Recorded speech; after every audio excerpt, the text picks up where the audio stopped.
Maths का top MCQ question हल करेंगे।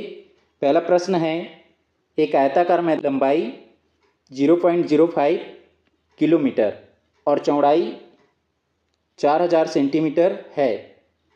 इस मैदान का कुल क्षेत्रफल कितने डेकामीटर स्क्वायर होगा? डेकामीटर स्क्वायर में फाइंड करना है। तो सबसे पहले यदि हम देखेंगे तो जो एक डीएम या डेकामीटर बराबर होता है 10 मीटर के बराबर होता है। और यहाँ पे क्या है, ये स्क्वायर में स्क्वायर करेंगे, ये क्या हो जाएगा, इसका स्क्वायर और इसका भी स्क्वायर हो जाएगा। ये हो जाएगा 1 DM का स्क्वायर इक्वल हो जाएगा 10 का स्क्वायर करेंगे कितना हो जाएगा, 10 गुणा में 10 मतलब हो जाएगा ये 100 और मीटर का स्क्वायर हो जाएगा। तो एक जो है डेकामीटर स्क्वायर बराबर कितना होता है, ये 100 मीटर का स्क्वायर। अब इसमें जो दिया है लंबाई और चौड़ाई दिया है, तो जो आयत का जो क्षेत्रफल का सूत्र क्या होता है, लंबाई गुणा में चौड़ाई। ये जो किलोमीटर में दिया है और सेंटीमीटर में दिया है, तो दोनों को किस में कन्वर्ट कर लेंगे, मीटर में। तो जो है ये 0.05 ये किलोमीटर में है। अब इसको मीटर में चेंज करेंगे तो एक जो 1000 मीटर होता है, 1000 मीटर बराबर होता है 1 किलोमीटर। 1000 मीटर बराबर 1 किलोमीटर होता है। तो इसको जो है ये किलोमीटर में, इसको मीटर में चेंज करेंगे, क्या करना पड़ेगा, मल्टीप्लाई करेंगे, 1000 का गुणा कर देंगे। तो 1000 का गुणा हो जाएगा इक्वल में क्या हो जाएगा। अब इसमें जो है दशमलव के बाद 2 डिजिट है, 2 जीरो को हटा देंगे, 1 2 तो बच गया कितना यहाँ पे 10, और ये दशमलव हट जाएगा कितना हो जाएगा इधर 5, तो 5 गुणा में 10, 5 दाम कितना हो जाएगा ये 50 मीटर। तो इसको जो है मीटर में चेंज कर लिए, जो 0.05 किलोमीटर था तो इसको मीटर में चेंज कर लिए, कितना आ गया, ये 50 मीटर आ गया। और वैसे यहाँ पे दिया है ये जो है 4000 सेंटीमीटर। अब इसको भी हम लोग मीटर में कन्वर्ट करेंगे तो हो जाएगा 4000 सेंटीमीटर।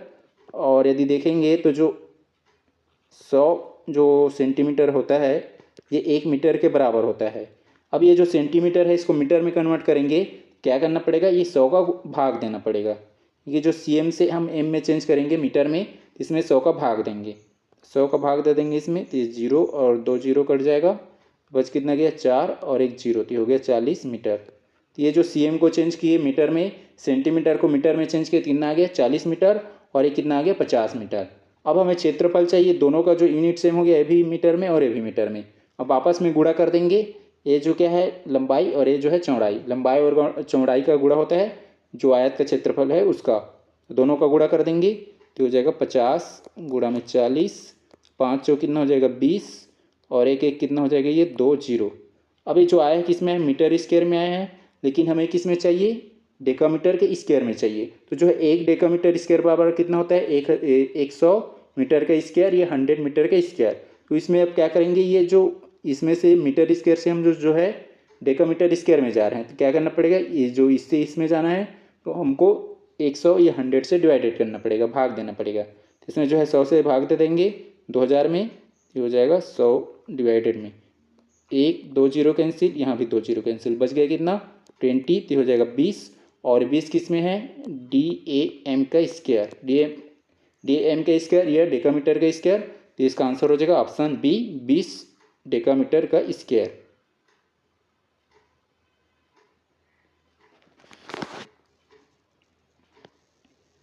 प्रश्न है, संख्या 784392 में अंक 8 के स्थानीय मान मतलब प्लेस वैल्यू हो गया, और अंक 4 के जाति मान मतलब फेस वैल्यू के बीच का अंतर कितना होगा।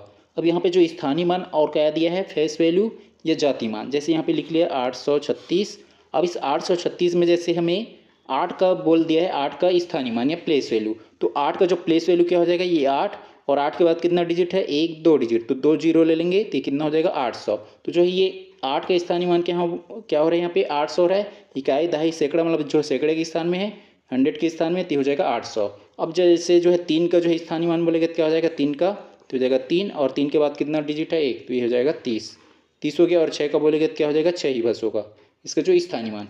और फेस वैल्यू क्या होता है, केवल वही वैल्यू आएगा, जैसे यहाँ पे 8 का फेस वैल्यू बोलेगा तो केवल 8 बस बोलेंगे, 3 का फेस वैल्यू बोले मतलब 3 बस हो जाएगा, और 6 का फेस वैल्यू क्या हो जाएगा 6 ही होगा, क्योंकि यूनिट ही प्लेस में है। तो इस टाइप का जो है फेस वैल्यू और जो प्लेस वैल्यू है उसको निकाला जाता है। अब यहाँ पे जो बोला गया 8 का स्थानीय मान और 8 को देखेंगे कौन से स्थान पे है, 1 2 3 4 5, तो हो जाएगा 8 और 8 के बाद कितना जीरो है, ये हो गया 8 और 8 के बाद कितना जीरो है, 8 के बाद कितना डिजिट है, 1 2 3 4, 4 डिजिट है, 4 जीरो ले लेंगे तो हो जाएगा 1 2 3 4। ये हो गया किसका जो है 8 का स्थानीय मान या प्लेस वैल्यू, तो 8 का प्लेस वैल्यू हो गया। अब उसमें क्या करना है, अंक 4 के स्थान ये जाति मान, 4 के जाति मान लेना है। जाति मान मतलब केवल 4 वर्ष को लेना है। यहाँ पे नहीं देखेंगे कि 4 के बाद कितना जीरो है, नहीं देखेंगे, क्योंकि यहाँ पे फेस वैल्यू बोला गया। फेस वैल्यू मतलब केवल वही नंबर बस आएगा। ये ले लेंगे 4 हो जाएगा इसका, जो फेस वैल्यू के बीच का अंतर कितना होगा। अब जो है ये इकाई, दहाई, सैकड़ा, हज़ार, 10,000, 80,000 और ये जो आया 4, दोनों के बीच का डिफरेंस मतलब अंतर निकालना है। तो ये हो जाएगा ये 80,000 और उसमें 4 को घटाना है, तो ये 10 ले लेंगे, तो ये हो जाएगा कैरी एक लेंगे 10 हो जाएगा, और 10 में जो है 4 जाएगा तो कितना बच जाएगा 6, ये कितना हो जाएगा 9, ये भी 9 हो जाएगा, ये भी 9 और ये 8 कितना हो जाएगा 7, ये हो जाएगा 7 999 कितना हो जाएगा 79,996, 79,996 किस में दिया, ऑप्शन ए में, तो इसका आंसर हो जाएगा ऑप्शन ए 79,996।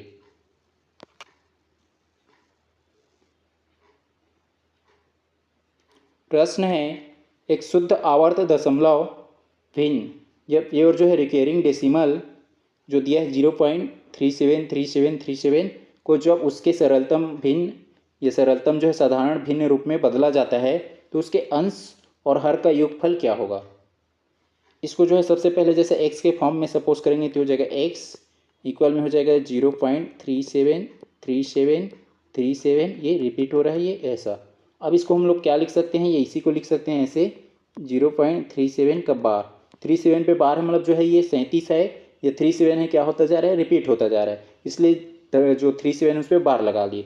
अब इसको जैसे x सपोज कर लिए, अब ये जो 37 को जो है ये 2 डिजिट रिपीट हो रहा है 37, अब उसको हमें चाहिए दशमलव के पहले चाहिए, मतलब दशमलव की इस साइड चाहिए, तो जो कितना डिजिट है 2 डिजिट, तो 2 डिजिट मतलब 100 का गुणा कर देंगे, इधर भी 100 का और इधर भी 100 का, तो 100 का इसमें गुणा करेंगे तो जो है 3 7 है, ये डेसिमल की इस साइड आ जाएगा, तो हो जाएगा 100x और इधर भी क्या हो जाएगा ये 37.3737, ये 37 क्या हो रहा है, रिपीट होता रहा है, आगे जाएगा ये।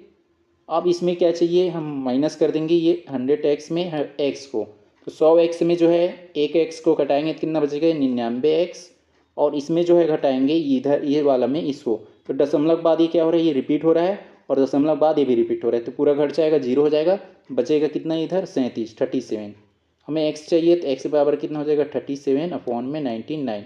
अब दोनों को आपस में जोड़ देंगे, क्वेश्चन क्या बोला गया उसके अंश और हर का योगफल क्या होगा, हर ये अंश कितना दिया है 37 और हर कितना है 99, दोनों को जोड़ देंगे तो हो जाएगा 37 + 99, 9 और 7 कितना हो जाएगा 16 की 6 हासिल 1 और हो जाएगा 3 और 1 4, 4 हो गया, 4 और 9 कितना हो जाएगा 13, कितना आ गया 136, तो उसका योग कितना हो जाएगा 136, तो इसका आंसर हो जाएगा ऑप्शन ए 136।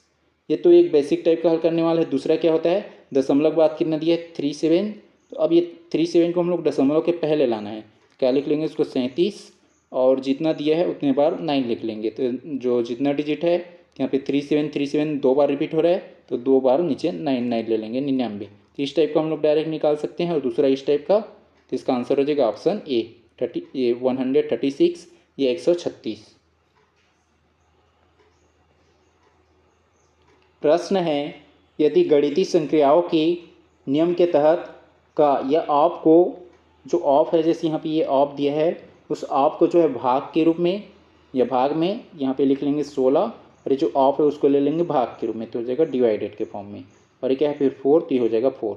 उसके बाद आगे क्या बोलेगा, भाग को गुणा के रूप में, जो यहाँ पे भाग दिख रहा है डिवाइडेड, उसको गुणा के रूप में ले लेंगे, मतलब मल्टीप्लाई के फॉर्म में, तो हो जाएगा मल्टीप्लाई 2। अब आगे क्या बोलेगा, और गुणा को योग या धन के रूप में, प्लस के रूप में लिया जाए या बदल दिया जाए, तो व्यंजक, यहाँ पे व्यंजक दिया है, इसका साइन चेंज किए, मतलब ये ऑफ है उसको क्या ले लिए डिवाइडेड भाग, और जो यहाँ पे ये 4 हो गया, उसके बाद ये डिवाइडेड है, ऑफ है उसको डिवाइडेड के फॉर्म में ले लिए, और उसके बाद जो ये डिवाइडेड है यहाँ पे डिवाइडेड का साइन है उसको क्या ले लेंगे मल्टीप्लाई के फॉर्म में, उसके बाद ये हो जाएगा 2, और ये मल्टीप्लाई है उसको क्या लेना है प्लस लेना है, तो हो जाएगा +5। अब बॉडमास के रूल्स के अकॉर्डिंग, जो बॉडमास है इसके रूल्स के अकॉर्डिंग ब्रैकेट ऑफ डिवीजन, तो सबसे पहले डिवीजन को हल करते हैं, तो डिवीजन मतलब डिवाइडेड वाला को उसके बाद मल्टीप्लाई, उसके बाद एडिशन और लास्ट में सब्ट्रैक्शन मतलब घटाना। इसमें जो ये डिवाइडेड वाला दिख रहा है इसको हल कर लेंगे पहले, हो जाएगा 4 एकम 4 और 4 चौक 16, बच जाएगा यहाँ पे 4 और गुणा में है कितना 2, 4 गुणा 2 हो गया प्लस 5। अब क्या करेंगे, यहाँ पे डिवाइडेड हो गया मल्टीप्लाई, 4 दूनी कितना हो जाएगा 8 और प्लस फिर 5, दोनों को जोड़ देंगे 8 और 5 कितना हो जाएगा 13, ये हो जाएगा 13। तो इसका आंसर हो जाएगा ऑप्शन सी जिसमें दिया है 13, तो इसका आंसर हो जाएगा 13।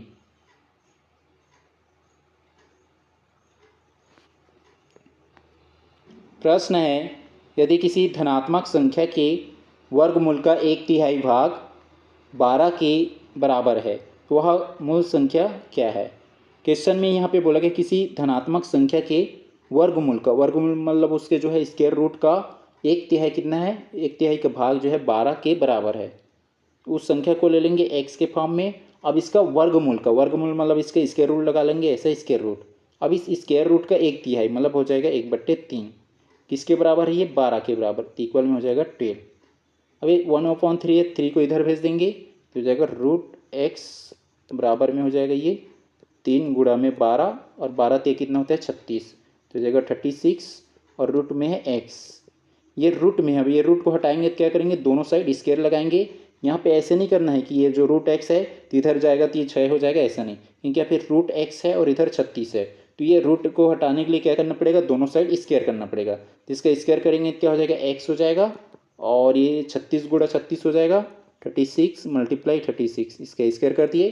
अब आपस में मल्टीप्लाई करेंगे, ये हो जाएगा 6 छक्के 36 की 6 हासिल 3 और 6 × 18 और 3 कितना हो जाएगा 21 क्रॉस, और उसके बाद हो जाएगा 6 × 18 की 8 हासिल 1 और 3 × 9 और 1 10, ये हो जाएगा 6 और 8 1 9, ये हो जाएगा 2 और ये हो जाएगा 1। तो वह संख्या क्या है 1296, 1296 है। मतलब ये जो x का मान कितना आ गया 1296, मतलब वह संख्या कितना है 1296 या 1296, जो किसमें दिए ऑप्शन बी में। तो इसका आंसर हो जाएगा ऑप्शन बी 1296।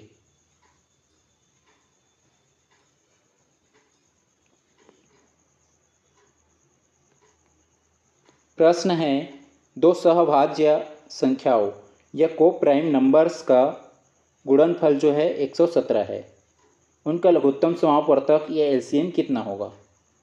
इसमें दो जो है क्या है, ये दो सहभाज्य संख्या ये को प्राइम नंबर्स है। देखो को प्राइम नंबर्स क्या होता है, एक ऐसा नंबर मतलब एक ऐसा दो नंबर जिसका जो एचसीएफ क्या हो केवल एक आता हो। जैसे यहाँ पे हम 2 और 4 लेंगे, 2 और 4 क्या है, इसका 2 और 4 का जो है एचसीएफ 1 आ रहा है नहीं, क्योंकि ये इसका जो है एचसीएफ कितना आ जाएगा, जो हाईएस्ट कॉमन फैक्टर 2 आएगा ना कि 1, इसलिए जो क्या होगा ये को प्राइम नंबर नहीं होगा। जैसे यहाँ पे ले लिए 2 और 3, 2 और 3 का एचसीएफ निकालेंगे कितना आ जाएगा, यहाँ पे 1 आ जाएगा। और जैसे यहाँ पे 2 और 11 का एचसीएफ निकालेंगे यहाँ भी 1 ही आएगा। तो इस टाइप का जो नंबर, ऐसा दो नंबर जिसका एचसीएफ क्या होता हो, जो हाईएस्ट कॉमन फैक्टर है केवल 1 आता हो, वो क्या होता है को प्राइम नंबर। इसमें जो ये इसका एचसीएफ क्या आएगा 1 ही आएगा। यहाँ पे 2 जो क्या है 2 को प्राइम नंबर है, उसका जो गुणनफल, तो जैसे हम यहाँ पे 2 और 3 का गुणनफल निकालेंगे कितना हो जाएगा 3 दूनी 6, 3 दूनी 6 हो जाएगा। लेकिन इसका जो एचसीएफ है कितना है 1 है। जैसे यहाँ पे 2 और 11 का जो है एचसीएफ निकालेंगे, सॉरी मल्टीप्लाई, कितना हो जाएगा 11 दूनी 22। यहाँ पे कोई भी जो दो संख्या होगा और उसका जो गुणनफल कितना है यहाँ पे 117 है, 117 है। जो दो नंबर है, दो को प्राइम नंबर है, उसका जो गुणनफल या मल्टीप्लाई कितना है 117 है। अब इसमें देखो यहाँ पे जैसे 11 दूनी 22 किए तो इन दोनों का गुणा करेंगे कितना आ रहा है 22 आ रहा है। अब यहीं पे यदि इसका एलसीएम निकालेंगे, 2 और 3 का एलसीएम निकालेंगे तो क्या हो जाएगा 3 दूनी 6 आएगा, और इसका गुणनफल भी कितना आएगा 3 दूनी 6 ही आएगा। मतलब यहाँ पे जो गुणनफल है वही उसका क्या हो जाएगा एलसीएम हो जाएगा, किसमें केवल जो है ये प्राइम नंबर है उसमें। जैसे यहाँ पे 2 और जो 4 है इसका हम निकालेंगे यदि जो एलसीएम तो क्या हो जाएगा ये 4 हो जाएगा इसका एलसीएम। लेकिन जो एचसीएफ क्या हो जाएगा इसका 2, तो ये जो है को प्राइम नंबर में नहीं आता है, तो ये जो हट जाएगा तो यहाँ पे 117 आ जाएगा। तो इसका जो एलसीएम कितना हो जाएगा 117, तो इसका आंसर हो जाएगा ऑप्शन बी 117।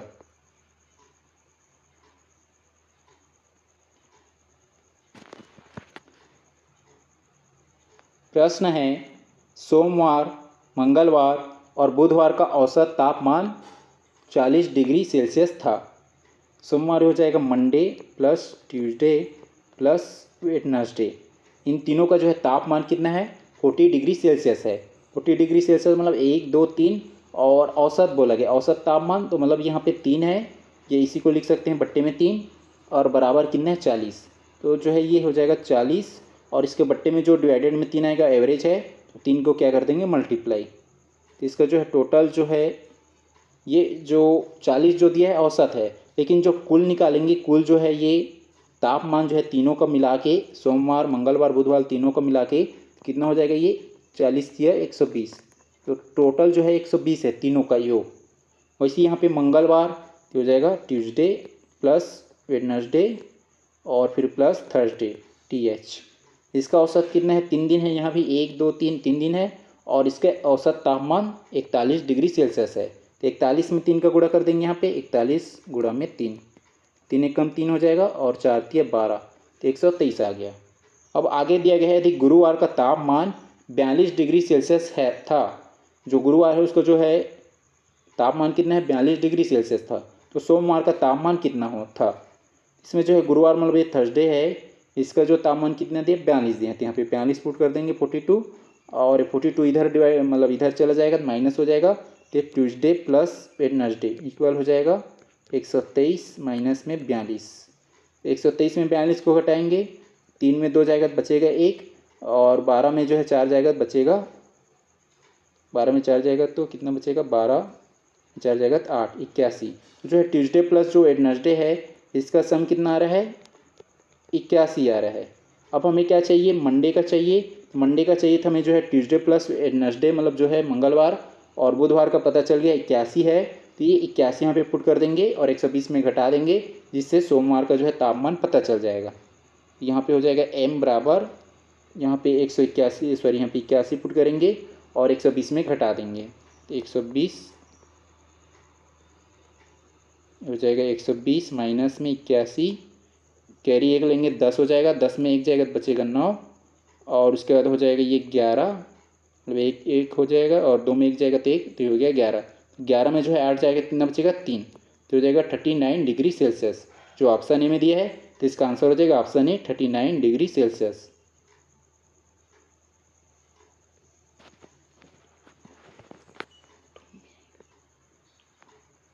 प्रश्न है, एक परीक्षा में उत्तीर्ण होने के लिए कुल अंकों का 35% प्राप्त करना अनिवार्य है। देखो पास होने के लिए कितना चाहिए, पासिंग मार्क्स से पास होने के लिए 35% लाना ये अनिवार्य है या कंपलसरी है बोला जा रहा है।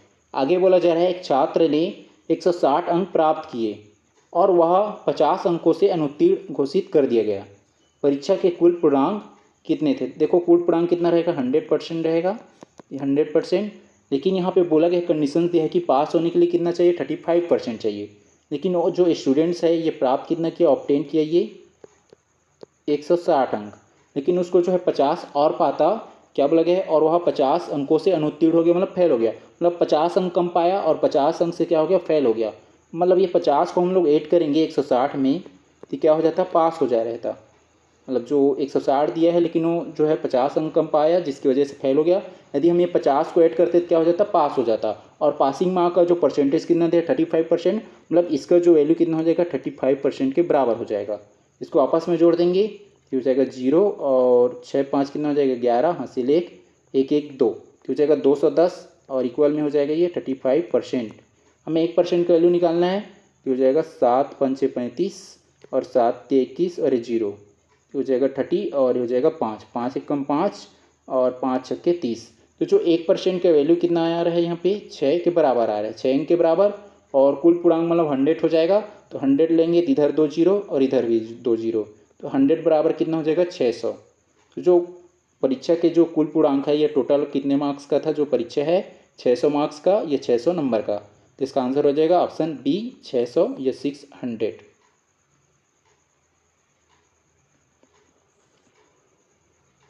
प्रश्न है, कोई धनराशि साधारण ब्याज की एक निश्चित वार्षिक दर पर 2 वर्ष में 2240 रुपये और 5 वर्ष में 2600 रुपये हो जाती है, वह मूलधन राशि कितनी है। मूलधन निकालने यहाँ पे जो है प्रिंसिपल निकालना है, मूलधन कितनी है उसको। 2 वर्ष में कितना हो जा रहा है, 2 वर्ष में 2240 रुपये, मतलब जो वह मूलधन क्या होगा P और वो 2 वर्ष में कितना हो जा रहा है, 2240 हो जा रहा है। अब वही जो धन है 5 वर्ष में, 5 वर्ष में कितना हो जा रहा है, ये 2600 रुपये। मतलब यहाँ पे जो 2 और 5, 2 में जो है 3 ऐड करेंगे 5 वर्ष हो जाएगा। तो 3 वर्ष बाद उसका कितना बढ़ रहा है उसको निकाल लेंगे यहाँ पे।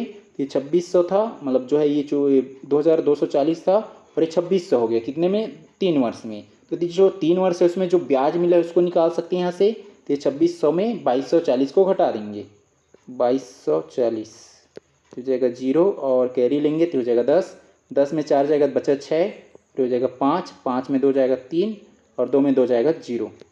ये 360 रुपये आया है। कितने दिन, कितने साल का है, ये 3 वर्ष का है। 3 वर्ष में उसको ब्याज कितना मिल रहा है, 360 रुपये। अब 1 वर्ष का निकालेंगे कितना हो जाएगा, 3 एकम 3, 3 एकम 3, 3 दूनी 6 और 0। तो 1 वर्ष में उसको ब्याज कितना मिल रहा है, 120 रुपये मिल रहा है। तो ब्याज जो रहेगा क्या रहेगा, हर वर्ष का 120 ही मिलेगा, क्योंकि यहाँ पे जो क्या है सिंपल इंटरेस्ट है, साधारण ब्याज है, इसलिए जो ब्याज है नहीं बढ़ेगा उतने ही रहेगा। हर वर्ष उसको 120 रुपये ब्याज मिल रहा है। अब इसमें जो है 2 वर्ष बाद कितना हो जा रहा है, 240। तो इसमें 2 वर्ष का ब्याज घटा देंगे, जिससे हमें जो प्रिंसिपल है या जो मूलधन है पता चल जाएगा। तो 2 वर्ष में कितना हो जाएगा, 2 और ये कितना है 120, तो एक गुणा में 120, 12 दूनी 24 तो हो जाएगा 240। 240 जो ब्याज है 2 वर्ष बाद इसमें जुड़ा होगा मूलधन में, तो ये ब्याज को घटा देंगे इसमें, तो माइनस हो जाएगा 240, 0 0 और 2 में 2 जाएगा 0 और हो जाएगा 2। तो उसका जो मूलधन है कितना रहा है, 2000 रुपये रहा है। इसका आंसर हो जाएगा ऑप्शन ए 2000 या 2000 रुपये। प्रश्न है, एक व्यक्ति 2 साइकिलों में से प्रत्येक को, एक व्यक्ति के पास 2 साइकिल है, उसमें से प्रत्येक को 2927 रुपये में 2970 रुपये में बेचता है। 2970 रुपये में बेचता है। एक पर उसे 10% का लाभ होता है और दूसरी पर जो है 10% की हानि होती है। इस पूरे सौदे में उसे कुल कितने प्रतिशत का लाभ या हानि हुई है। तो इस कंडीशन में क्या करना है, ये जो केवल क्या देखना है, जो परसेंटेज है उसको। एक में क्या हो रहा है 10% का लाभ और दूसरे में क्या हो रहा है हानि। तो ये हो जाएगा, लाभ को क्या लेंगे प्लस में और हानि को माइनस में। a plus b plus a into b upon में 100, इस टाइप का ये फार्मूला होता है, उसमें पुट करना रहता है। ए में जहाँ पे क्या हो रहा है प्रॉफिट उसको प्लस में लेंगे और जहाँ पे लॉस हो रहा है उसको माइनस में। और ए इंटू बी, यहाँ पे प्लस का साइन है, देखो एक माइनस है एक प्लस में है, तो प्लस माइनस का आपस में मल्टीप्लाई होगा तो क्या हो जाएगा माइनस, तो हो जाएगा माइनस और 10 × 10 अपॉन में 100। ये हो जाएगा, ये 10 प्लस में है 10 माइनस में, 0 हो जाएगा इधर और ये माइनस में। 10 × 10 करेंगे क्या हो जाएगा, ये इक्वल में माइनस ही रहेगा। 100 और बट्टे में भी 100, 100 एक कम 100 एक कम, यहाँ पे कितना आ गया -1% आएगा। माइनस हो रहा है मतलब क्या हो रहा है, हानि हो रहा है। तो इसका आंसर हो जाएगा ऑप्शन बी, 1% की हानि होगी।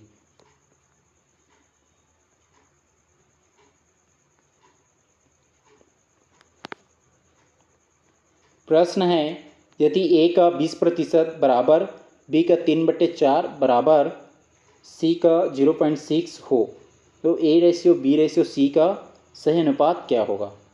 इसको नोट कर लेंगे। ए का 20%, ए का 20% मतलब मल्टीप्लाई 20 अपॉन में हो जाएगा 100 का बोल है, मतलब मल्टीप्लाई हो जाएगा। तो ए मल्टीप्लाई 20 अपॉन में 100 हो जाएगा और इक्वल है तो हो जाएगा इक्वल बी का बोला है, यहाँ भी मल्टीप्लाई हो जाएगा बी का 3/4 इक्वल में हो जाएगा सी का बोला है, यहाँ भी मल्टीप्लाई हो जाएगा सी मल्टीप्लाई ये 0.6 है, तो दशमलव को हटाएंगे तो क्या लिख सकते हैं इसको 6/10 तो हो जाएगा 6/10।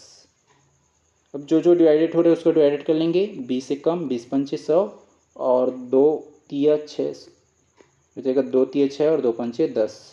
ये हो जाएगा यहाँ पे a मल्टीप्लाई 1/5 और ये हो जाएगा b 3/4 और इक्वल में हो जाएगा ये c 3/5। नीचे में जो दिया है यहाँ पे 5 4 5, इसका एलसीएम ले लेंगे तो 5 4 और 5 है, तो 5 5 सेम है तो एक ही बार हो जाएगा उसका, और ये 4 तो 5 चौक 20, तो इसका एलसीएम कितना हो जाएगा 20। 20 आया तो यहाँ पे 20, यहाँ पे 20 और यहाँ 20, सब में मल्टीप्लाई कर देंगे। तो इसमें जो है ये ए वाले में बी का 20 का मल्टीप्लाई करेंगे तो 20 ऊपर में और नीचे में 5 है, सभी में 20 का मल्टीप्लाई कर रहे हैं, 5 एकम 5 और 5 चौक 20 तो हो जाएगा a इंटू में 4 इक्वल में हो जाएगा, यहाँ भी 20 का करेंगे तो 20/4 है तो हो जाएगा 4 4 पंचे 20 और 5 और 3 कितना हो जाएगा 15, तो हो जाएगा 15 और इक्वल में यहाँ भी 20 का करेंगे गुणा, तो 5 एकम 5, 5 चौक 20, 4 और 3 कितना हो जाएगा ये 12, कितना हो गया यहाँ पे 4 12 15, सॉरी 4 15 12। अब इसको हम लोग क्या लिखेंगे 1/4 ले लेंगे, और वैसे जो है यहाँ भी इक्वल में जो है ये 1/15 और इसको ले लेंगे 1/12, 1/12 ले लेंगे, ये हो जाएगा ए का है 1/4, बी का 1/15 और एक जो है लास्ट सी का 1/12 है। अब 4 15 12 का एलसीएम ले लेंगे, तो इसका एलसीएम कितना हो जाएगा 15 सबसे बड़ा है उसको ले लेंगे, और 12 को क्या लिख सकते हैं 3 चौक 12, ये 15 में 3 तो आ जाएगा लेकिन ये 4 नहीं आएगा, गुणा में हो जाएगा 4, और उसके बाद जो है ये 4 तो है ये आ गया, 15 भी कट जाएगा और 12 भी कट जाएगा, 15 चौक कितना हो गया ये 15 चौक 60, 60 हो गया। अब इस 60 का तीनों में गुणा कर देंगे, यहाँ भी 60 यहाँ भी 60 यहाँ भी 60 ले लेंगे, तो 60/4 करेंगे कितना हो जाएगा 15, 60/4 करेंगे तो हो जाएगा 15।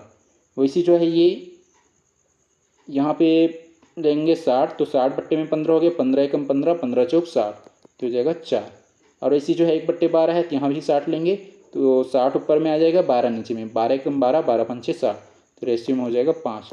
मतलब यहाँ पे जो आया है अब ए बी सी तीनों का रेशियो है ये 12 4 15, 12 4 15 सॉरी 12 ये 15 4 5। यहाँ पे जो आया है ए बी सी इन तीनों का रेशियो, ये अनुपात क्या है 15 4 5, 15 4 5 किस में दिया ऑप्शन बी में, तो इसका आंसर हो जाएगा ऑप्शन बी 15 4 5।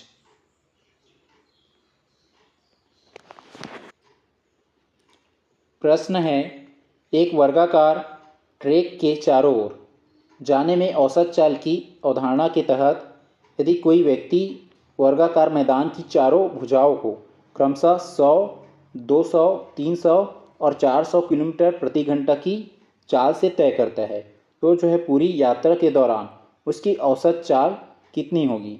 इसमें जो है 100 200 300 400 जो दिया है ये उसकी स्पीड है, जो वर्गाकार मैदान की जो चारों भुजा है उसकी।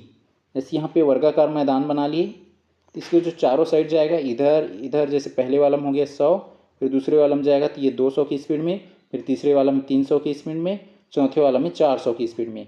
ये जो वर्गाकार जो मैदान रहता है सभी की साइड सेम रहता है, तो इसमें सबसे पहले जो जो एवरेज स्पीड रहता है या औसत चाल का जो सूत्र होता है कुल दूरी बट्टे में कुल समय होता है, कुल डिस्टेंस अपॉन में कुल टाइम। इसमें दूरी हमें नहीं दिया है, दूरी निकालना है, दूरी निकालेंगे मतलब साइड हर एक साइड का हमें क्या चाहिए डिस्टेंस चाहिए। ये जो 100 200 300 400 जो दिया है इसका स्पीड है, किसका पहले वाला में जो है 100 की स्पीड में जा रहा है, फिर 200 की स्पीड में, फिर 300 की स्पीड में, फिर 400 की स्पीड में। तो उस कंडीशंस में हमें क्या चाहिए, जो ये साइड दिख रहा है उसका लेंथ चाहिए या डिस्टेंस चाहिए। तो उस कंडीशंस में क्या करेंगे, जो हमें 100 200 300 और 400 दिया है इसका एलसीएम निकाल लेंगे। तो जो 100 200 300 और 400 इसका एलसीएम निकालेंगे, तो इसको ले लेंगे 400 को। अब ये 400 से 100 भी डिवाइडेड हो जाएगा, 200 भी हो जाएगा, लेकिन 300 नहीं होगा। ये 300 में ये जो 2 जीरो है उसको नहीं लेंगे, ले लेंगे केवल 3 बस को, हो जाएगा 3 चौक 12। अभी आ गया 1200, अब ये 300 भी काट सकता है 1200 को, और ये 400 भी काट सकता है, तो इसका एलसीएम कितना हो गया 1200। मतलब हर एक साइड का जो लेंथ है, ये जो इसको लेंथ मान लेंगे 1200, तो ये भी 1200 है और ये भी 1200 है, क्योंकि जो वर्गाकार है ये स्क्वायर है उसकी सभी साइड क्या होता है सेम होता है, तो ये भी हो जाएगा 1200 और ये भी 1200। अब यहाँ पे जो हमें मिला है ये क्या है डिस्टेंस है, मतलब ये हो जाएगा दूरी, और ये क्या है चाल। तो उस कंडीशन में दूरी और चाल मिल गया तो हम टाइम निकाल सकते हैं, कुल दूरी और बट्टे में समय। कुल दूरी क्या हो जाएगा, यहाँ पे चारों साइड को जोड़ देंगे 1 2 3 4, हर एक साइड का जो डिस्टेंस है कितना है 1200 है, तो कुल दूरी कितना मिल जाएगा 4 गुणा में 1200, 12 चौक कितना हो जाएगा 48, तो हो जाएगा 4800 किलोमीटर। के में हो जाएगा किलोमीटर में, यहाँ पे क्या दिया किलोमीटर प्रति घंटा। तो जो 4800 किलोमीटर का क्या है आया है, ये क्या है डिस्टेंस है या दूरी है। अब हमें चाहिए कुल समय, कुल समय चाहिए तो हमें यहाँ पे दूरी दिया है और स्पीड दिया है। तो टाइम का फार्मूला क्या होता है, टी इक्वल में डिस्टेंस अपॉन में स्पीड। डिस्टेंस अपॉन में स्पीड, हमें डिस्टेंस भी दिया है और स्पीड भी दिया है। टाइम निकालेंगे सभी का। तो पहले वाला में 100 जो 100 किलोमीटर प्रति घंटा, ये जो है 100 किलोमीटर प्रति आवर्स की जो स्पीड से चलता है, और डिस्टेंस कितना है 1200। तो उस कंडीशन में उसको कितना टाइम लगेगा, तो सब में 12 कर देंगे, 1200 में 100 का भाग दे देंगे, तो 100, इसमें 2 जीरो, इसमें एक 2 जीरो कट जाएगा, कितना आ जाएगा यहाँ पे 12 घंटा। पहले वाला में 12 घंटा चल रहा है, यहाँ पे टाइम निकाल रहे हैं और सभी टाइम को जोड़ देंगे। यहाँ पे टोटल डिस्टेंस हो गया, और टोटल टाइम के लिए हम क्या करेंगे, सब टाइम को जोड़ते जाएंगे, तो हो जाएगा 12। दूसरे में क्या दिया है ये 1200, और स्पीड कितना है 200, तो 200 का भाग दे देंगे, 0 0 कट जाएगा, 2 एकम 2 छक्के, तो यहाँ पे 6 घंटा लग रहा है। तीसरे वाला में ये 300 का भाग दे देंगे, 300 और 3 चौक 12, कितना हो जाएगा यहाँ पे 4 आ जाएगा। और चौथे वाला में 400 का भाग दे देंगे, तो 2 जीरो कट गया, 2 जीरो, और 4 एकम 4 तिया 12, तो हो जाएगा 3। आपस में जोड़ देंगे, जो आया ये समय है, कुल समय आ जाएगा 6 4 10, और ये हो जाएगा 12 3 15, 15 और 10 कितना हो जाएगा 25, ये 25 आवर आया। तो कुल जो समय कितना आ गया 25, और कुल जो डिस्टेंस कितना आ गया 4800। अब हमें चाहिए औसत चाल, ये 4800 में 25 का भाग दे देंगे, 4800 भागित में 25, इसको हम लोग क्या लिख सकते हैं 48 गुणा में 100 और बट्टे में 25। 48 गुणा में हो जाएगा 100, बट्टे में 25, 25 से कम 25 चौक 100, तो ये हो जाएगा 48 गुणा में 4, तो 8 चौक 32 का 2 हासिल 3, और 4 चौक 16 और 3 कितना हो जाएगा 19, 192 किलोमीटर प्रति घंटा। तो इसका आंसर हो जाएगा ऑप्शन ए, 192 किलोमीटर प्रति घंटा। बहुत से स्टूडेंट्स क्या करते हैं, इसमें गलती करते हैं कि 100 200 300 400 दिया है, तो हमें औसत चाल निकालना है, सभी को जोड़ देंगे और 4 से भाग दे देते हैं, तो वो गलत है। क्योंकि यहाँ पे वर्गाकार जो क्षेत्र, मतलब जो वर्गाकार एक जो है एरिया दिए, वर्गाकार ट्रैक दिया गया है, उस ट्रैक के अकॉर्डिंग हमें क्या निकालना है, औसत स्पीड निकालना है, औसत चाल निकालना है। तो सबसे पहले हमें क्या चाहिए, कुल दूरी, और उसके बाद कुल समय। तो यहाँ पे कुल दूरी और कुल समय निकाल लिए, उसके अकॉर्डिंग हम लोग औसत चाल निकाल लिए, तो इसका आंसर हो जाएगा 192 किलोमीटर प्रति घंटा।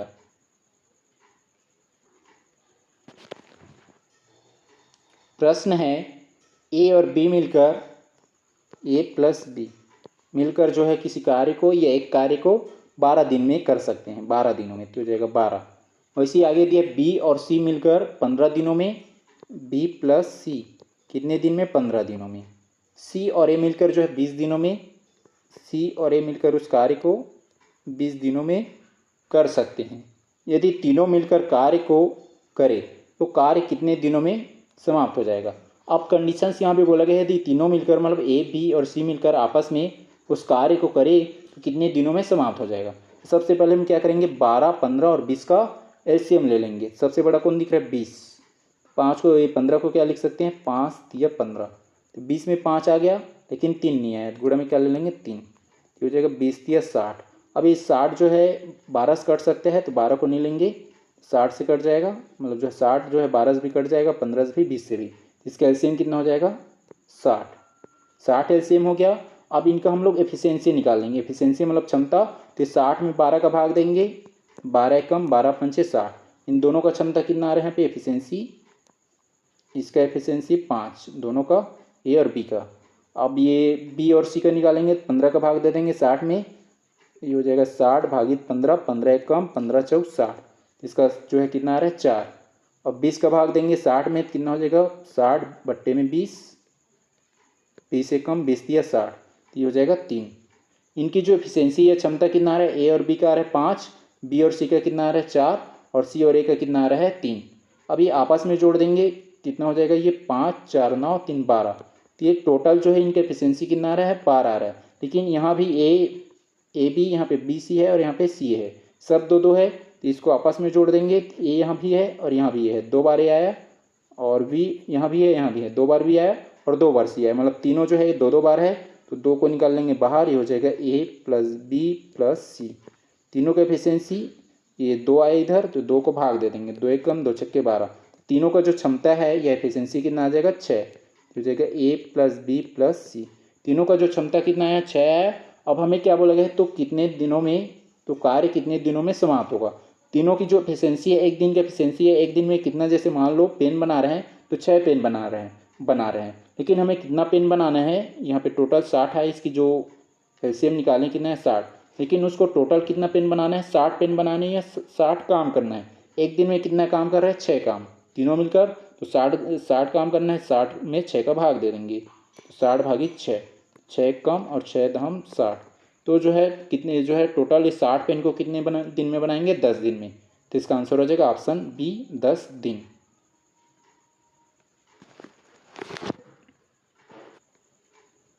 प्रश्न है एक वृत्त की परिधि या सरकमफेरेंस जो है और उसके व्यास डायमीटर का अंतर या डिफरेंस जो है 30 सेंटीमीटर है। इस वृत्त की त्रिज्या कितनी होगी। माना जो है यहाँ पे पाई का मान कितना लेना है 22/7 लेना है। वृत्त की परिधि का सूत्र क्या होता है 2πr होता है।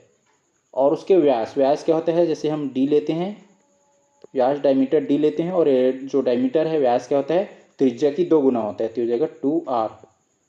और इन दोनों का डिफरेंस मतलब जो वृत्त की परिधि हो गया 2πr और उसके व्यास का जो है अंतर, इन दोनों का अंतर मतलब डिफरेंस ले लेंगे तो यहाँ पे हो जाएगा -2r और बराबर कितना है 30, तो हो जाएगा 30। अब इसमें यहाँ भी 2r और यहाँ भी 2r को कॉमन निकाल लेंगे तो हो जाएगा 2r कॉमन, तो यहाँ पे जो है 2r कॉमन निकला, बच गया पाई, और यहाँ पे क्या बच जाएगा -1 इक्वल में हो जाएगा ये 30 हो जाएगा। और ये 2 को इधर भाग में ले लेंगे 30 साइड, तो हो जाएगा 2 1 कम और 2 15 30, 15 दूनी कितना हो जाएगा 30, बच जाएगा यहाँ पे r और ब्रैकेट में पाई -1। अब पाई का मान ले लेंगे यहाँ पे 22/7, तो हो जाएगा r और 22/7 -1 इक्वल में कितना है 15। क्रॉस मल्टीप्लाई करेंगे तो 7 एकम 7, 22 - 7 हो जाएगा, 22 में 7 घटाएंगे कितना बच जाएगा 22 - 7 और डिवाइडेड में क्या हो जाएगा 7 इक्वल में 15। और ये r है बाहर में, 22 में जो है 7 घटा देंगे, 22 में 7 घटाएंगे तो 15 बच जाएगा, ये हो जाएगा r इंटू में 15 बट्टे में 7 और इक्वल में 15, इधर 15 और इधर भी 15 डिवाइडेड हो जाएगा, कट जाएगा, बचा r/7 में 7 और इक्वल में 1, तो ये 7 इधर क्रॉस मल्टीप्लाई हो जाएगा तो r बराबर कितना हो जाएगा 7। r का मान कितना आ गया 7 जो ऑप्शन ए में दिया है, तो इसका आंसर हो जाएगा ऑप्शन ए 7 सेंटीमीटर। इस वृत्त की त्रिज्या पूछा गया है, त्रिज्या बताना है, तो त्रिज्या r का मान कितना आ गया 7 सेंटीमीटर, तो इसका आंसर हो जाएगा ऑप्शन ए 7 सेंटीमीटर।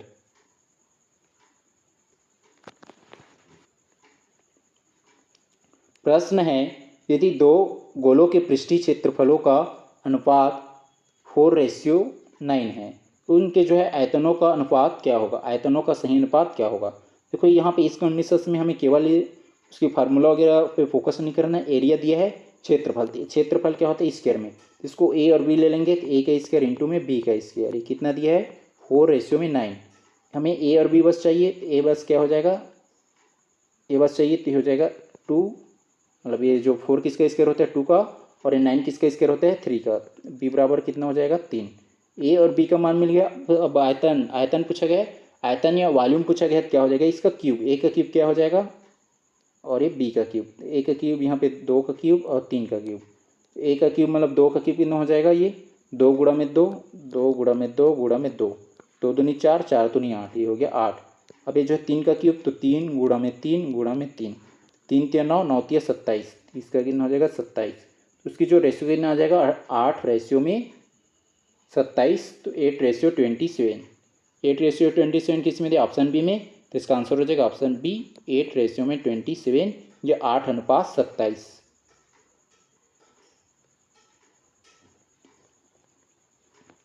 प्रश्न है गणित के स्वरूप और तार्किक सोच के संबंध में सही कथनों का चयन कीजिए। जो गणित के स्वरूप हो गया और जो तार्किक सोच है उसके संबंध में सही कथन का चुनाव करना है। कथन जे दिया है गणितीय ज्ञान पूरी तरह से तार्किक व्यवस्थित और सटीक होता है। ये जो कथन जे सही हो जाएगा कि जो गणितीय ज्ञान होता है पूरी तरह से तार्किक होता है, व्यवस्थित होता है और सटीक होता है, तो जो कथन जे है ये सही हो जाएगा। जिस ऑप्शन में जे नहीं है उसको हटा देंगे, ऑप्शन सी में नहीं है तो ऑप्शन सी हट जाएगा।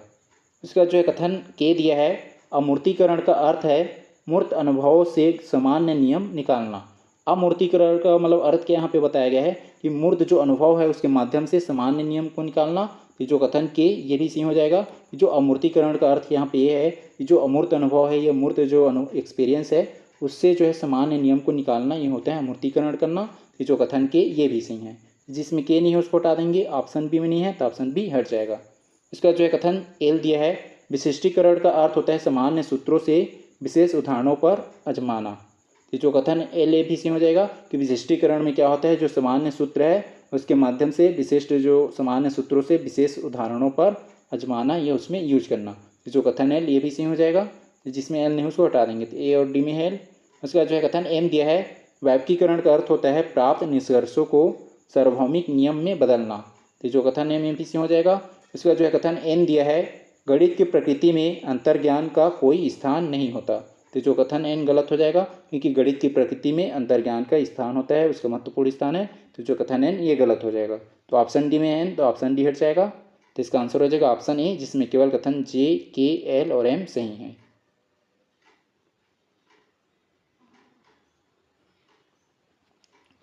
प्रश्न है, रचनावाद और शिक्षण मॉडलों के संबंध में सही कथनों का चयन कीजिए। कथन जे दिया है, बैंकिंग मॉडल में छात्रों को ज्ञान प्राप्त करने वाला एक निष्क्रिय पात्र माना जाता है।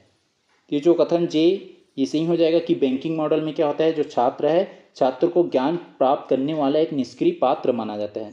छात्र को निष्क्रिय पात्र माना जाता है किसमें, जो बैंकिंग मॉडल है उसमें। तो जो कथन जे सही हो जाएगा। इसका जो है कथन के दिया है, प्रोग्रामिंग मॉडल व्यवहारवादी आदतों के बार बार अभ्यास पर बल देता है। तो जो कथन के ये भी सही हो जाएगा कि जो प्रोग्रामिंग मॉडल है वो क्या करता है, ये व्यवहारवादी जो आदत है उसके बार बार अभ्यास पर फोकस देता है या बल देता है। तो जो कथन के ये भी सही है। जिसमें जे नहीं है उसको हटा देंगे, तो ऑप्शन सी में नहीं है जे, और जिसमें के नहीं है उसको हटा देंगे, तो ये जो ए बी डी बाकी में है के। उसका जो है कथन एल दिया है, समझ का निर्माण जो है मॉडल बच्चों को स्वयं ज्ञान की खोज करने की अवसर देता है। तो जो कथन जे ए भी सी सॉरी कथन एल ए भी सी हो जाएगा कि जो समझ का निर्माण मॉडल है ये बच्चों को स्वयं ज्ञान की खोज करने की अवसर देता है। मतलब बच्चे को स्वयं उस चीज़ को करने का या स्वयं प्रयोग या उपयोग करने का अवसर देता है, समझ का जो निर्माण मॉडल हो। तो जो कथन है एल ए भी सी है, जिसमें एल नहीं उसको हटा देंगे, तो ए बी डी, यहाँ भी जे के एल, यहाँ भी जे के एल और यहाँ भी जे के एल है। इसका जो है कथन एम दिया है, रचनात्मक आकलन का मुख्य उद्देश्य छात्रों को ग्रेड या रैंक प्रदान करना है। तो जो कथन नेम गलत हो जाएगा, क्योंकि जो है रचनात्मक आकलन में छात्रों को ग्रेड और रैंक देना नहीं होता है, बल्कि उसकी सर्वांगीण विकास या रचनात्मक जो विकास है उस पर फोकस करना होता है। तो जो कथन एम गलत हो जाएगा। तो आप जिसमें एम है उसको हटा देंगे, ऑप्शन ए में है और ऑप्शन डी में है, तो ए और डी भी हट जाएगा। उसका जो है कथन एन दिया है, अवधारणात्मक ज्ञान प्रक्रियात्मक ज्ञान की तुलना में अधिक गहरा और तार्किक होता है। तो जो कथन एन सही हो जाएगा। जो कंसेप्चुअल जो नॉलेज है और जो प्रक्रियात्मक जो नॉलेज है या प्रोसीजरल जो नॉलेज है, जो देखो जो कंसेप्ट के माध्यम से एनालिसिस करेंगे, और प्रक्रियात्मक ज्ञान क्या होता है, जो सूत्र वगैरह या नियम वगैरह को पढ़ ले उसके माध्यम से। तो जो केवल हम सूत्र वगैरह या नियम को पढ़ लेंगे और कंसेप्ट क्लियर नहीं है तो उस कंडीशन में उस चीज़ को हल नहीं कर पाएंगे या उसको बना नहीं पाएंगे। तो यहाँ पे बोला कि वही जो कंसेप्चुअल नॉलेज है और जो प्रोसीजरल नॉलेज है, ये प्रक्रियात्मक ज्ञान है, इसकी तुलना में अधिक गहरा और तार्किक होता है, ये कंसेप्चुअल वाला। तो जो कथन एन भी सही है। तो इसमें कौन कौन से कथन सही हो रहे हैं, कथन जे के एल और एन, जे के एल सही हो रहा है जो ऑप्शन बी में है। तो इसका आंसर हो जाएगा ऑप्शन बी। प्रश्न है, गणित में किसी नियम या प्रमेय को सिद्ध करने का सही क्रम क्या है। तो जो गणित में किसी भी नियम हो गया या प्रमेय है उसको सिद्ध करने का सही नियम या सही क्रम क्या है उसको बताना है। तो इसमें सबसे पहले क्या है, समस्या या पैटर्न देखकर परिकल्पना बनाना। तो सबसे पहले क्या बनाएंगे, समस्या हो गया है, ये जो पैटर्न है उसको देखकर परिकल्पना बनाना या हाइपोथेसिस बनाना। यहाँ पे हाइपोथेसिस क्रिएट कर लिए या परिकल्पना बना लिए। उसके बाद क्या करेंगे, विभिन्न उदाहरणों से उसकी जांच करना। अब जो अलग अलग जो एग्जाम्पल है या विभिन्न जो उदाहरण है उसके माध्यम से क्या करेंगे, उस परिकल्पना की जांच करेंगे। तो हो जाएगा दूसरे नंबर पे जांच करना हो गया। उसके बाद जो है अग्नात्मक जो है या इंडक्टिव जो तर्क है उससे नियम पहचानना, जो इंडक्टिव तर्क है उसके माध्यम से। तो हो जाएगा तीसरे नंबर पे इंडक्टिव के बाद जो है जो डिडक्टिव मेथड है उसके माध्यम से उसको तर्क से पहचानना, और स्वयं सिद्धों से औपचारिक प्रमाण देना।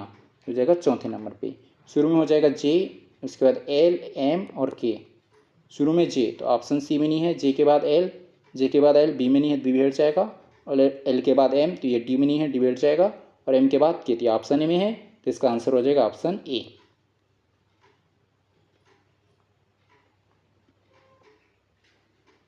प्रश्न है, कथन प्राथमिक स्तर पर यदि किसी बच्चे को गणित में केवल प्रक्रियात्मक ज्ञान या प्रोसीजरल नॉलेज है तो वह नई या बदली हुई परिस्थितियों में गणितीय समस्याओं को हल करने में अक्सर असमर्थ रहता है।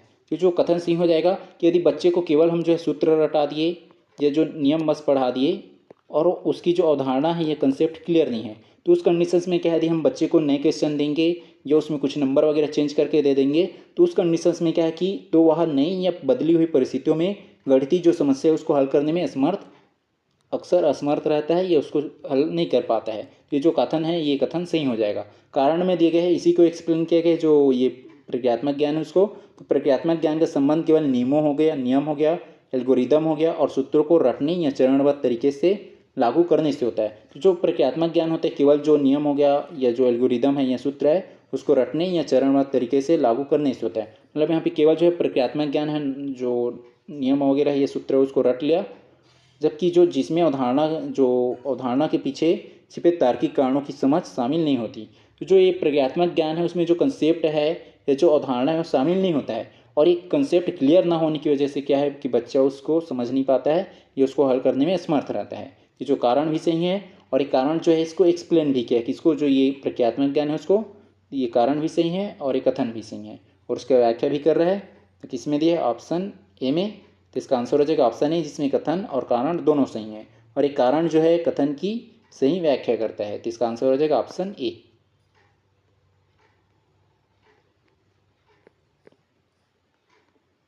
प्रश्न है सही सुमेलित कीजिए सूची 1 में आकार दिए गए और सूची 2 में उसका सूत्र। सूची 1 में है ए घन का संपूर्ण पृष्ठीय क्षेत्रफल। तो जो है घन का जो है संपूर्ण पृष्ठीय क्षेत्रफल क्या होता है, क्यूब का जो है यहाँ पे पृष्ठीय क्षेत्रफल निकालना है। तो टोटल जो फेस कितना होता है घन में 6 फेस, तो हो जाएगा 6, और क्षेत्रफल के क्या होता है लंबाई गुणा चौड़ाई में, तो ये हो जाएगा ए का स्क्वायर, तो हो जाएगा 6 ए का स्क्वायर, ये जो ए का हो जाएगा 2, ए का 2 6 और ए का क्यूब, सॉरी ए का स्क्वायर। उसके बाद जो है बी में दिया घनाभ का आयतन। तो घनाभ का आयतन क्या होता है, जो घन होता है घनाभ उसकी जो है लेंथ ब्रेथ जो है हर हाइट अलग अलग होता है, तो हो जाएगा length multiply breath multiply height, तो लंबाई गुणा में चौड़ाई गुणा में ऊंचाई, ये वी का हो जाएगा 3 LVH, वी का हो जाएगा 3। इसके बाद जो है सी में दिया बेलन का संपूर्ण पृष्ठीय क्षेत्रफल। तो बेलन का जो है संपूर्ण पृष्ठीय क्षेत्रफल का सूत्र क्या होता है 2πr और ब्रैकेट में r+h, ये इसी को हम लोग क्या लिख सकते हैं 2πr प्लस जो है 2πrh हो गया और प्लस में 2πr का स्क्वायर। देखो जो है पृष्ठीय क्षेत्रफल बोला जा रहा है तो बेलन का तो होता 2πrh होता, लेकिन यहाँ पे जो है संपूर्ण पृष्ठीय क्षेत्रफल बोला है तो बेलन इस टाइप का बनता है। तो संपूर्ण पृष्ठीय क्षेत्रफल में यहाँ भी एक जो क्या बन रहा है सर्कल और नीचे में भी एक सर्कल बना है, तो एक एक 2 सर्कल हो गया तो हो जाएगा 2, और जो सर्कल है वृत्त है उसका क्षेत्रफल का सूत्र क्या होता है πr का स्क्वायर होता है, तो 2 है तो हो जाएगा 2 और πr का स्क्वायर, इसीलिए यहाँ पे हो जाएगा 2πr का स्क्वायर। और ये जो क्या है वृत्त जो क्या बोलते हैं इसको बेलन, तो बेलन का जो है पृष्ठीय क्षेत्रफल का सूत्र ये होता है, और उसकी जो टोटल जो है यदि निकालेंगे या जो है संपूर्ण जो पृष्ठीय क्षेत्रफल का निकालेंगे तो इसमें 2 जो क्या बनता है सर्कल वो भी ऐड हो जाता है, तो हो जाता है 2πr का स्क्वायर, या इसी को हम लोग क्या लिख सकते हैं 2πr ब्रैकेट में r+h, ये सी का हो जाएगा 1, सी का 1। उसके बाद डी में दिया है शंकु का आयतन। तो शंकु का आयतन क्या होता है 1/3 πr स्क्वायर h, ये डी का हो जाएगा 5। उसके बाद जो है ई में दिया है गोले का पृष्ठीय क्षेत्रफल। तो गोले का पृष्ठीय क्षेत्रफल का सूत्र क्या होता है 4πr का स्क्वायर, ई का हो जाएगा ये 4। इसमें जो है ए का 2, उसके बाद जो है बी का 3 और सी का 1, ए का 2, जिसमें ए का 2 नहीं है उसको हटा देंगे, बी में नहीं है और सी में नहीं है। इसके बाद जो है बी का 3 ए और डी दोनों में है।